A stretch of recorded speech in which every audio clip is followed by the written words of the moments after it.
Welcome, agents, to this Division Dispatch Explainer. I'm absolutely thrilled to have you here today because, well, we're prepping for a massive intelligence drop. We're taking a deep dive into the public test server patch notes for Year 8 Season 2, which is titled Into the Dark. And let me tell you, the stakes have literally never been higher. So grab your gear, settle in, because this tactical briefing is going to cover some of the most significant structural shifts we've seen in a really long time. But hey, right before we secure the perimeter, I just want to take a quick second to celebrate an awesome milestone with you all. We just hit exactly 137 subscribers. Huge thank you to every single one of you tuning in. If you want to stay on the absolute cutting edge of this game's evolving tactics, please like and subscribe. Seriously, you're going to want to stick around for this one, because this patch, it represents a complete paradigm shift for how we survive, how we fight, and how we gear up. Okay, let's dive into this. Here's our roadmap so the squad knows exactly what intel is coming. 1. Dark Zone rule sets. 2. Toxicity and Sample Canisters. 3. The massive PvP balancing pass. 4. The new healer meta. And 5. Tactical updates and debrief. Starting with Section 1, Dark Zone rule sets. So, the physical geography of the Dark Zone isn't shifting, but the rules of engagement, they are absolutely changing. We're looking at a rotating map system that alters the very nature of how you play, using what I like to call the DZ triad rule sets. First up, we've got a seasonal PvE-Only Dark Zone. In this space, the rogue protocol is entirely deactivated. Yep, 0 player versus player damage. Instead, up to 12 agents work cooperatively against heavily fortified hyena forces hopped up on potent spice. Normalization is active here, but your SHD watch and expertise, they still function. Next, we have the normalized PvP Dark Zone. This one is all about a level playing field. Your SHD watch power and expertise are completely disabled.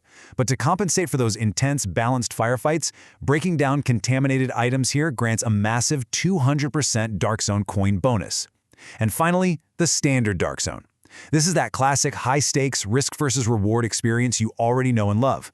Rogue mechanics are fully active, periodic invasions will happen, and all your SHD watch and expertise power counts. Now, surviving that new PvE Dark Zone isn't just a walk in the park, which brings us to a crucial new term for our in-universe glossary: toxicity. This is a brand new pressure system exclusive to the PvE Dark Zone. Basically, the longer you stay in the zone, or the more you engage with enemies, the higher this meter climbs, and as it rises, it applies cumulative, highly hazardous debuffs to your agent. We're talking severely reduced reload speeds, absolutely terrible weapon handling, and eventual disorientation. To make matters even worse, there are hostile modifiers tied to enemy encounters, stuff like Folie Doe, Plague Doctor, and Soporific, that uniquely interact with and accelerate your toxicity meter. Moving on to Section 2, Toxicity and Sample Canisters. So, the big question is, how do you actually survive this pressure cooker and clean up the streets? Well, toxicity can be managed. Out in the field, you can reduce it by activating a surged active modifier. The PDS confirms 3 of these active modifiers so far: Invincible, Pneuma, and Vicarious.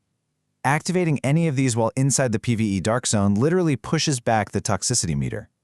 However, if you want to fully clear the debuff, you have to extract yourself from the danger zone. You got to enter a safe house, a checkpoint, or just leave the Dark Zone entirely. Alongside managing your toxicity, your main objective is going to be gathering sample canisters. Here's the vital intel on farming these things. They drop primarily in the PvE Dark Zone. You're guaranteed large amounts from landmark chests, medium amounts from material chests, and there's a medium chance they'll drop from hyena enemies. You can also get a small trickle of them from hyena missions outside the DZ. But actually, wait, the absolute best part? These go straight into your inventory. That's right, no extraction required. It's such a huge relief. You just take these collected canisters back to the seasonal vendor at the base of operations, right next to the specialization table, to unlock some really incredible seasonal perks. Let's move to the perks and see how this builds progressively.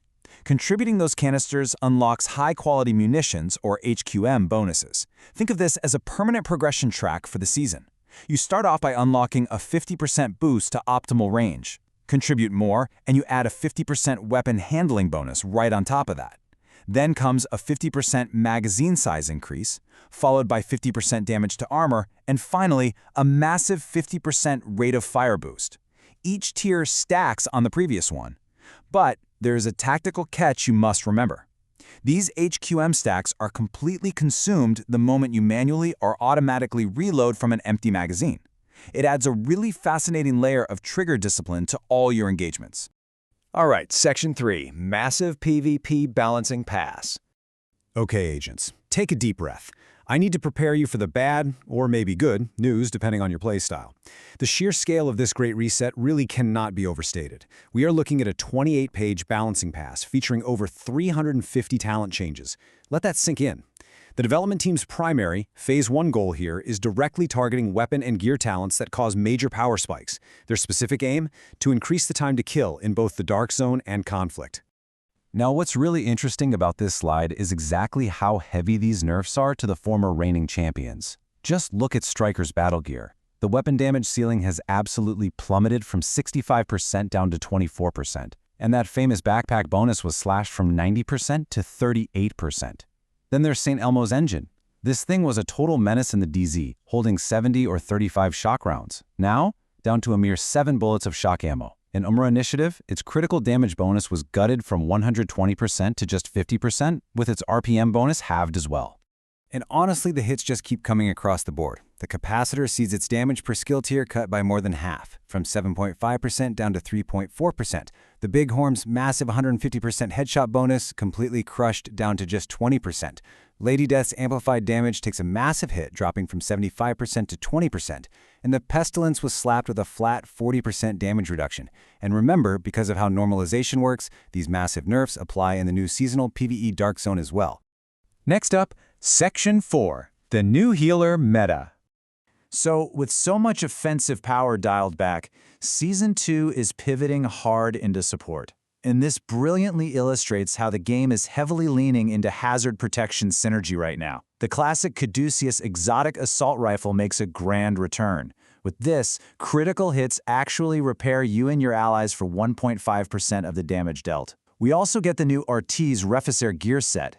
The 4-piece bonus does reduce your healing skill range and duration, but it massively boosts healing efficiency by 100% and grants healed allies 30% hazard protection. Combine that with the new Nurse's Knee Pads exotic, which gives you and nearby allies another 40% hazard protection. Finally, the Edelweiss GPL-Z brand set focuses purely on skill utility, featuring named pieces with perfect empathetic resolve and perfect safeguard.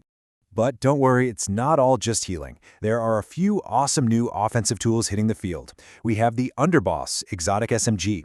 It's a Tommy gun that marks enemies across teammates, granting an instant plus 20% amplified damage to the target, plus another 5% for extra marks. Just a quick heads up, this won't be in the PTS, as it's a Climax mission exclusive reward. There's also the Whiplash Exotic Pistol, which auto-reloads your holstered weapons and grants a huge temporary boost to your rate of fire and weapon damage. Plus, new named weapons like Insult to Injury and Brain Break introduce the Perfect Head Scratcher talent. This applies Confused to enemies after 3 kills and deals 35% amplified damage to confused targets.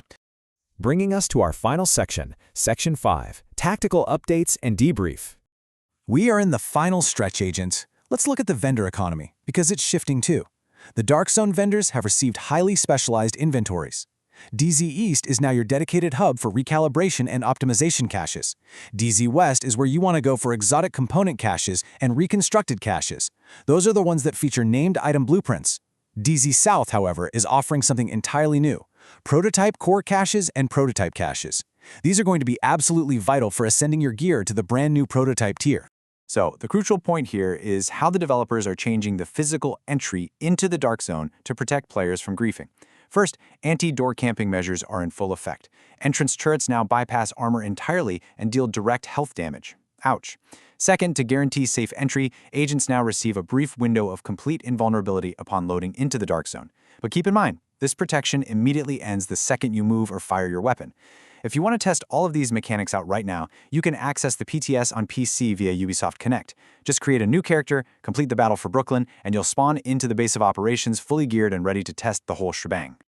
All right, that has been a massive briefing, and I really want to hear your tactical assessment. Which change hits the hardest for you? Are you most excited about the Dark Zone rule set overhaul? Are you shocked by the massive PvP nerfs? Or are you just ready to build around the new healer meta? Drop your thoughts in the comments below.